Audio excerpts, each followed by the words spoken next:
जोरे भाई अम्बनिया को दिले ऐसन घा फिर के लत लगवले फिर बढ़ा देहले रिचार्ज।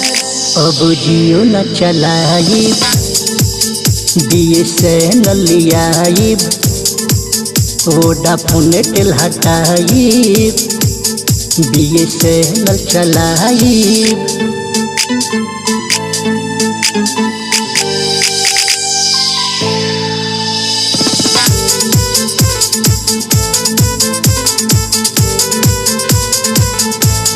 झूठी कसमें खाते खाते माल हमार रूस गवे रहते तोरा का तनिको बुझाई रे बाबू कितना दुख बाटे। झूठी कसमें खाते खाते जान हमार रूस गवी रहते होने में नहीं खेरी चार्ज कंपनिया देवे में पैसा कहाँ बाटे। सब लोग देव हटाई अम्बनिया के बुझाई